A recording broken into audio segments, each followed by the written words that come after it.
First international ট্রিপে যে এরকম ভাবে হ্যারাসমেন্ট হতো আমি ভয় পাচ্ছি। Agaro crisp portable spot cleaner, এটা কিন্তু 450 ওয়াটস এর, আর এর মধ্যে কোনো রকম কেমিক্যাল কিংবা ডিটারজেন্ট বাদ দিয়ে দেখছিলাম। আমরা যে প্রথমবার বিদেশ যাচ্ছি তার জন্য দেখো মা কি বলে শোনো। তো ভয় হবে না?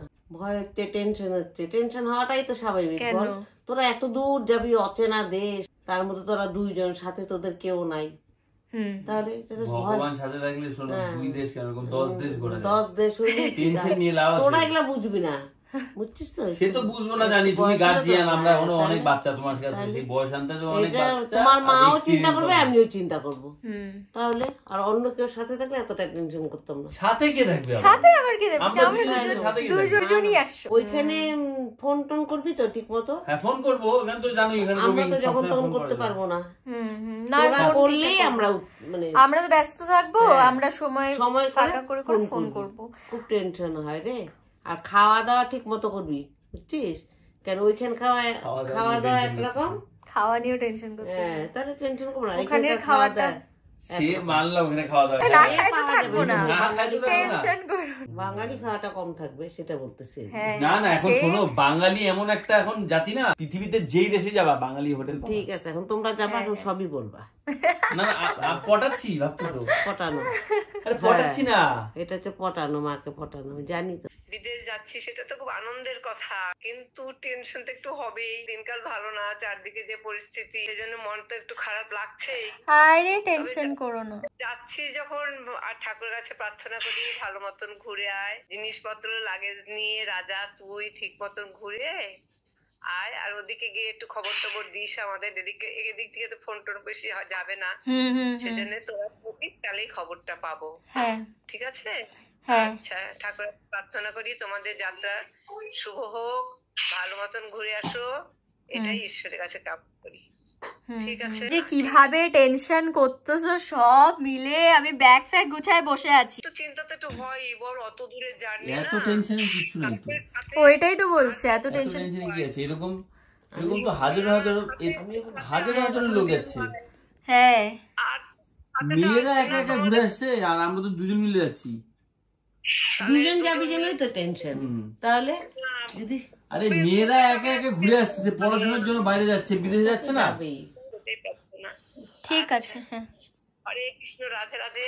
রাধে রাধে। আচ্ছা তোমাদের সাথে আজকে একটা কথা শেয়ার করব। বাড়িতে লোকজন এলে কারো না কারো হাত থেকে অনেক সময় ভুলবশত কিন্তু খাবার পড়ে যায়, আর সেই খাবারের থেকে দাগও লেগেছে। এমন হয় যেটা সহজে ওঠে না। হয়তো কিছুদিন আগে আমি একটা স্পট ক্লিনার দেখেছিলাম যেটা জিদ্দি দাগ উঠে যায় এক নিমেষে, পুরো ম্যাজিকের মতো। তার জন্য আমিও কিনে নিলাম অ্যামাজন থেকে Agaro crisp portable spot cleaner. এটাতে আছে পাওয়ারফুল সাকশন অফ 12 kPa, যা সমস্ত স্টেইন ক্লিন করে দেয় ফ্রম কার্পেটস, আপহোলস্টেরি অ্যান্ড ইন্টেরিয়ার্স থেকে। এটা এফেক্টিভলি ক্লিন করে ডার্ট যেমন টাফ স্টেইনস, জুস অ্যান্ড পাও প্রিন্টস। এটা বেশি ভালো কাজে লাগবে যাদের বাড়িতে চিলড্রেন অ্যান্ড পেটস রয়েছে। এটার strong spray and suction just quickly পুরো মেস ক্লিন করে দেয়। এই বেডে দেখো কিছুটা সসের দাগ ছিল, যেটা একটু এফোর্ট দেওয়াতে পুরো ইজিলি ডার্ট ক্লিন হয়ে গেল। এই ক্লিনারে আছে হর্স ক্লিনিং ক্যাপ, তাই you can clean the hose after use, and তোমাকে স্মেলিং অ্যান্ড স্মেল নিয়ে তো কোনো চিন্তাই করতে হবে না। এই brush head and sewage tank easily clean করা যায়, এটাতে কোনো এক্সট্রা এফোর্ট দিতে হবে না। বাড়িতে কাঠের ফার্নিচার থাকলে তো ওই কাঠের ঘুনটা অনেক সময় কুশনের মধ্যে পড়ে, তার জন্য দেখো পুরো কুশনটা মেস হয়ে আছে। এটাকে দেখো আমি কত ইজিলি কোনো এফোর্ট ছাড়াই ক্লিন করে নিলাম। সো বুঝতেই পারছো এটা দ্বারা কিন্তু তোমরা ড্রাই ক্লিনও করতে পারবে। এটাতে আছে dual tanks, 1.8 litre storage tank and 600 ml dirt cleaning tank. এটাতে আছে main unit, quick release cord wrap, hose connecting tool, standard brush, self cleaning brush, deep stain tool. সাথে রয়েছে একটা ম্যানুয়াল, তোমাদের বুঝতে কোনো অসুবিধা হলে এটা দেখে নিতে পারো। এটার ব্যবহারটা ভীষণই সহজ। ফার্স্টে একটা ওয়াটার ট্যাঙ্কে জল নিয়ে তারপর একটা ব্রাশ অ্যাটাচ করে দিতে হবে। আমি আমার বেডের দাগটা তোলার জন্য ডিপ স্টেইন টুলটা ইউজ করেছি, তোমরা তোমাদের রিকোয়ারমেন্ট মতো ব্রাশ ইউজ করতে পারো। এটা কিন্তু 450 ওয়াটস এর, আর এর মধ্যে কোনো রকম কেমিক্যাল কিংবা ডিটারজেন্ট দেওয়ার কোনো দরকার নেই, শুধুমাত্র জল দিলেই হবে। এটা অটো শাট অফ হয়ে যায় যখন এই ওয়েস্ট ট্যাঙ্কটা ফুল হয়ে যায়। আর হ্যাঁ, এটার কিন্তু 1 ইয়ার ওয়ারেন্টি আছে।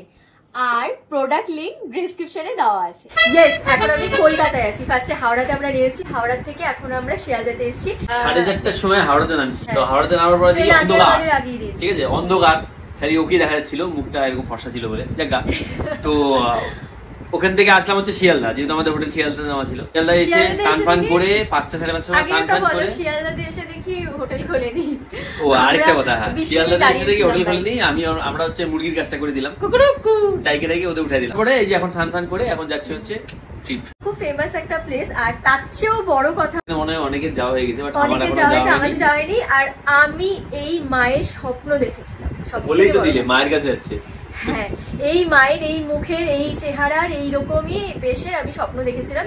স্বপ্নটা কি দেখেছি অত ডিটেলসে খুলে বলছি না। এক দিনের ইচ্ছে ছিল যে এই মায়ের মন্দিরে আমি আসবো, এসে পুজো দেবো, বাট মাঝখানে 2বার ক্যান্সেল হয়েছে। ফাইনালি এসছি, আর হাতে সময়ও আছে, হলো মায়ের দর্শন করে নি, পুজোও করে নি। এখান থেকে কাছে বললো বসে পড়ছো? হ্যাঁ, অটোতে করে বললো তাড়াতাড়ি হবে, লোকাল বাসে তাহলে অনেকটা দেরি হবে। কাইজার স্ট্রিটে অটো স্ট্যান্ড আছে, তো এখান থেকে অটো নিয়ে চলে যাবো সোজা। চালাবো আগে বড় কি আগে বড়। এখানে জুতো খুলে আমাদের সাবস্ক্রাইবারের দোকান মনসা মন্দিরের সামনে চলে এসেছি আমরা। মনসা মন্দিরের খুব কাছাকাছি, এই যে মন্দিরটা না, ওই তো সামনেই মন্দিরের কাছে গেছে। ধূপকাঠি দেখা না? মা মনসাকে ধূপকাঠি দেয় না? না দেয় না। হ্যাঁ, ধূপ দেয়, না দেয়, বাট ব্ল্যাক স্টোন। আমার মন চাইছে না, যেটা চাইছে দুটো না একটা মাই মিষ্টিটা, আলতা সিঁদুরটা, মোম দেখায় তো, মোম দেখায়। হ্যাঁ, খালি ধূপকাঠি দেখা না, একটা বড় মালা নিয়ে নিচ্ছি। হ্যাঁ, জবান মালা। এই যে আমাদের ডালা নেওয়া এখন হয়ে গেছে, ডালা সাজানো হয়ে গেছে, বড় মালা রেডি হচ্ছে। আর মা মনসার তো দুধ কলা মাস্ট, সে পদ্ম ফুল, ওইগুলো নিয়েছি। আর দুধ কলা শুনলে কেন তোমার কথা মনে পড়ে আমার? লাইনটা দিয়ে আছে, তারপরে আমি এখন ভালো মনে পূজা দিতে যাচ্ছি। না সিরিয়াসলি, দুধ কলা শুনলে কেন তোমার কথা মনে পড়ে? ডালা রেডি দেখলাম না মা মনসা। চলো।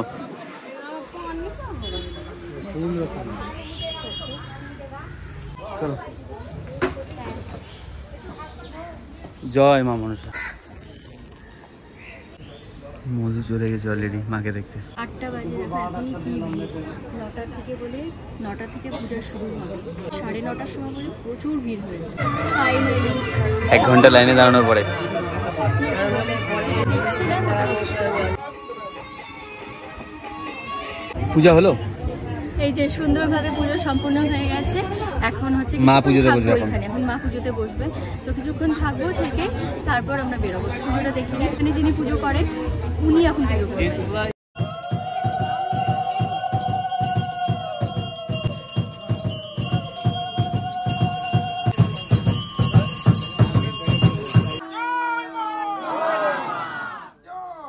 রিক্সায় বসে আছি, কারণ আসার সময় না সবাই বলছিল যে এই অটো স্ট্যান্ডটাতে আমরা দাঁড়িয়েছিলাম ওইখান থেকে খুব কাছে হবে, তো আমরা সেইভাবেই এসেছি। অনেকটা আমাদের হাতে হয়েছে, তার জন্য এখন আমরা রিক্সা নিয়ে নিলাম। বলে না Kolkata the city of joy, the city of hotness overloaded. কাকুর কাছে এই প্রথমবার আসলাম, রাস্তাগুলো খুব নোংরা, এটাই যা। শোনো, এখন আমরা খাওয়া দাওয়া করিনি, বুঝছো? হ্যাঁ, এখন তো খাওয়া দাওয়াতে উপাস ছিলাম, আমরা খাওয়া দাওয়া করতে না, একবারে কি তুমি লাঞ্চ করে নিবা নাকি এখন কি ব্রেকফাস্ট করব? আমরা কিছু খেয়ে নি, পরে লাঞ্চ করব। আচ্ছা, আমি না কয়েকটা জিনিস কিনবো গো, আমার একটু কসমেটিক্স। তোমার কেনাকাটি শেষ হয় না? আরে কয়েকটা জিনিস আমি আনতে ভুলে গেছি, ওটাই। আর কিনতে হবে না। গাছের পাতা কানে দাও। গাছের পাতা কানে দাও? কি ফালতু কথা। আমরা নিরামিষ চাইছি, নিরামিষ পেয়ে গেছি। হচ্ছে ভাত, রায়তা, একটা সবজি আছে, ডাল আছে, ধোকার ডালনা আছে, পনির আছে, আর এটা কি গো, চাটনি। প্রচুর খিদা হয়েছে, এখন আমরা ঝটপট করে আগে খাওয়া দাওয়া করি। ভোর 4টার সময় ট্রেনটা থামছে, তারপর থেকে আমরা রাতে ঠিকঠাক ঘুম। অলরেডি 6 ঘন্টা হয়ে গেছে, যুদ্ধ হয়ে যাচ্ছে। 6 ঘন্টা 7 ঘন্টা হয়ে গেছে। হিসাব করেছি, কালা কুষ্টা লাগতেছে। স্নান করার পরে একটু ঠিক কি আরো কালা হয়ে আসবে, কি বলা যাবে না।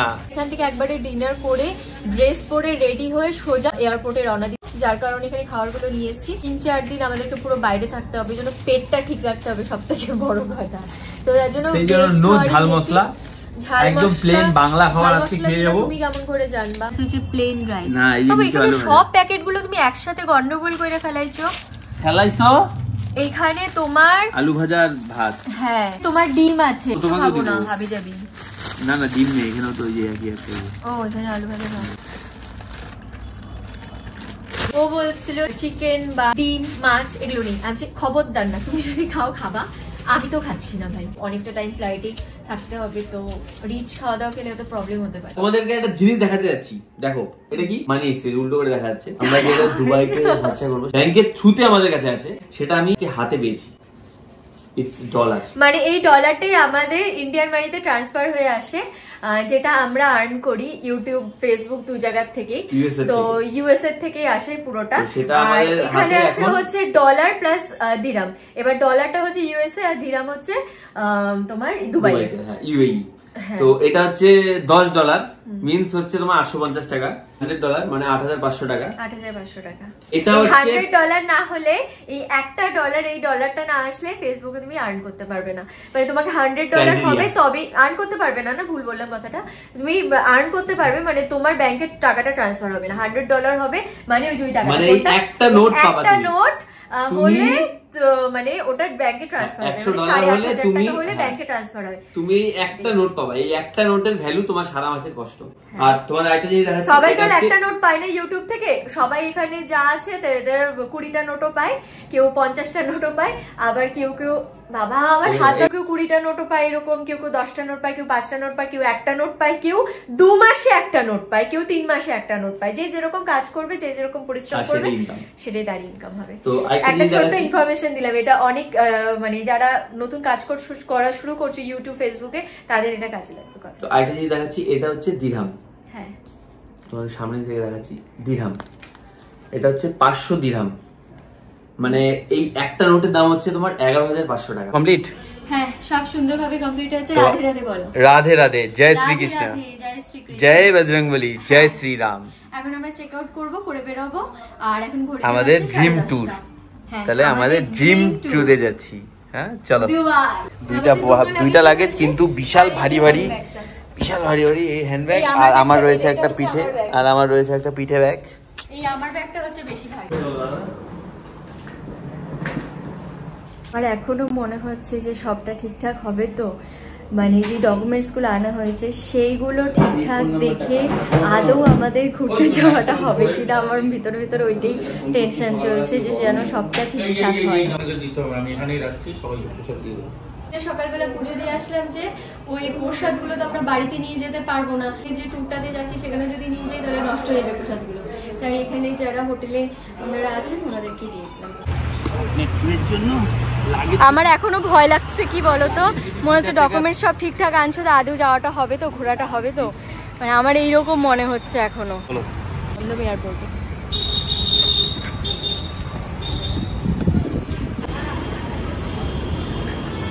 এখন ফার্স্ট চেকিংটা হলো এয়ারপোর্ট পুলিশকে, আমি ওখানে বলেছি যে আমাদের ফাইনালি যাওয়াটা হবে তো, সব ডকুমেন্টস ঠিকঠাক মানে আছে তো, মানে ওটা নিয়ে আমার চিন্তিত আমি, মানে এখনো ভেতর ভেতর কাজ করছে, আমার মনে হচ্ছে যে আদৌ যাওয়াটা হবে তো। ও মা দেখো মায়ের মুখটা দেখো কি সুন্দর এখানে। বলো কেমন লাগছে তোমার?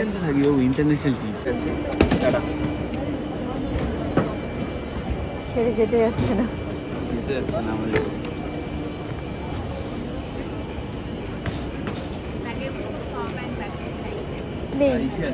স্পিকার ফ্লাইট আমাদের 1.5 ঘন্টা লেট, যাত্রা শুরুর আগে একদম খাস বাস। 1.5 ঘন্টা মানে আমাদের অনেকটাই লেট হয়ে গেল, কমে গেল সময়, কমে গেল। হ্যাঁ আমরা যেই টাইমটা এখান থেকে ঠিক করে গেছি যে ওইখানে গিয়ে আমরা ফ্রেশ হব, লাঞ্চ করব, তারপর আমরা ঘুরতে বেরোবো, তো সেইগুলোতে সব ডিলে হবে। সারা রাত জায়গা থাকছি। তাহলে ট্রলিগুলো এখন কখন দিবে? ট্রলি নিয়ে বসে তুমি? ট্রলিগুলোর মধ্যে আমার সব জামা কাপড় যদি না দেয় আমি পরতেই পারবো না।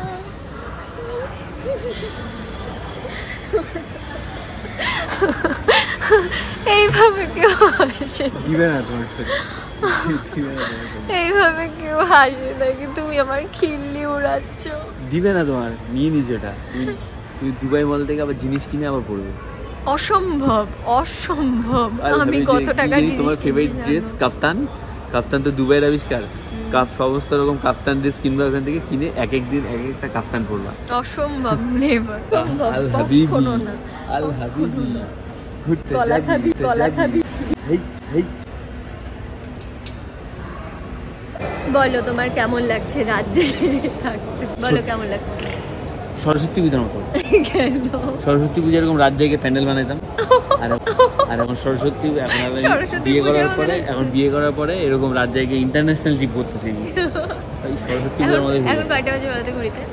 এখন বাজে হচ্ছে 2:30 বাজে, আর আমরা 4:30 না 4:45 অবধি এইভাবেই ঘোরাঘুরি করবো। কি চার্জ লোকজনের, ভাই ভাই কি চার্জ, সত্যি কথা। মানুষের ঘুম টুম বাদ দিয়ে থেকে মা, শাশুড়ি মা, আমি পারফিউম দিইনি বাবু ওখানে, আমি ট্রাই করছিলাম তো উনি স্প্রে করলো ওই পেপারটার মধ্যে, ওটাই আমার গায়ে হয়তো হালকা আসছে, আমি পারফিউম দিইনি। দুই মা, আমার দাদা কন্টিনিউয়াসলি ফোন করে যাচ্ছে যবে থেকে আমরা কলকাতাতে এসেছি, 2 ঘন্টা পর পর ফোন করে খোঁজ নিচ্ছি। দুজন মিলে আসছি না তো, আরও যদি সাথে কেউ থাকতো তাহলে বোধহয় এতটা চিন্তা করতো না। তো আমরা বলেছি যখনই আমরা এই দুবাইতে পৌঁছে যাবো, তারপর দুবাই কেন ফ্লাইটে উঠলে আমরা তো আর কন্ট্যাক্ট করতে পারবো না, আমরা ফ্রি হব, কারণ আমরা এখানে ব্যস্তই থাকবো ঘোরাফেরার মধ্যে। তো আমরা ফ্রি হব, আমরাই তোমাদেরকে ফোন করে খোঁজখবর দিয়ে দেবো যে কোথায় আছি, কি করছি, মানে সব ঠিকঠাক আছে, খোঁজখবর দিয়ে তোমরা চিন্তা করো না। এইভাবে বলে আর কি ওদের শান্ত লাগে, আর হয়েও গেল না কিভাবে। এখন ঘুরিতে পারছে 4:45, আর এদিকে টাইম দেখাচ্ছে 5:25, মানে ভোরবেলা। সারা রাত ঘুম নেই, আর তার চেয়েও বড়ো কথা মানে আমাদের যেই টাইম থেকে ঘোরাটা স্টার্ট হবে সেই টাইমটা তো পিছিয়ে গেল। আমরা কখন পৌঁছবো, কখন আমরা ফ্রেশ হবো, লাঞ্চ করবো, কখন আমরা বেরোবো, এখনও মানে সঠিক টাইম দেখাচ্ছে না। কি হবে কিছু জানি না, মাথায় কাজ করছে না, এখন বিরক্ত লাগছে আমার। এখন মনে হচ্ছে কি বলো তো, এখানে যদি বিছানা থাকতো তাহলে ভালোই হতো। চেয়ার দিয়ে রাখছে, সাইডে বিছানাও দিয়ে রাখতো কয়েকটা, একটু ঘুমিয়ে টুমিয়ে নিতে পারতো। সত্যি কথা, ওরকমই পাচ্ছে গো, তাই না? কারণ ওরা তো জানে যে ডিলে হবে, এরকম হামেশাই হয়। এবার আমরা পেয়েছি এরকম প্রচুর প্যাসেঞ্জার এরকম ডিলে পায়, তো তাদের জন্য তো বিছানার ব্যবস্থা করতো। রাত জেগে তারা কি করবে, খাওয়ার ব্যবস্থা আছে তো বিছানার ব্যবস্থা রাখতে হতো, তাই একটু ঘুমিয়ে নিতে পারে।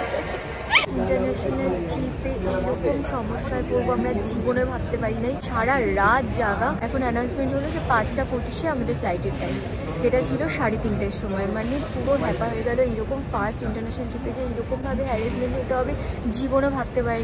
বাপরে বাপ, মানে কঠোর তপস্যার পরে মনে হয় দেখা পেলাম।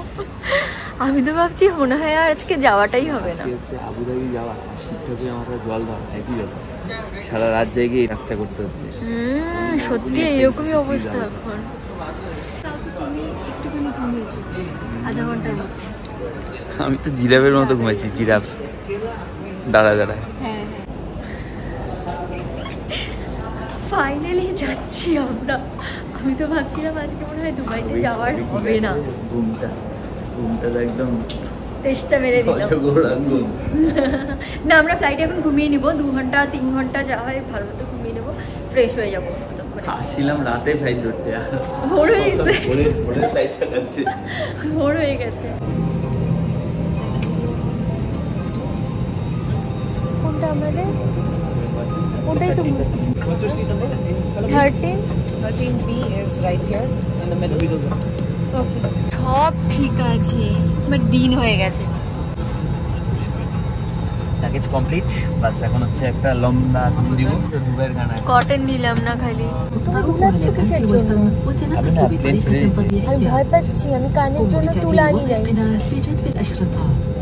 আমি সত্যি ভয় পাচ্ছি, কান ব্যথা করতে পারে এখন। কিচ্ছু করবে না।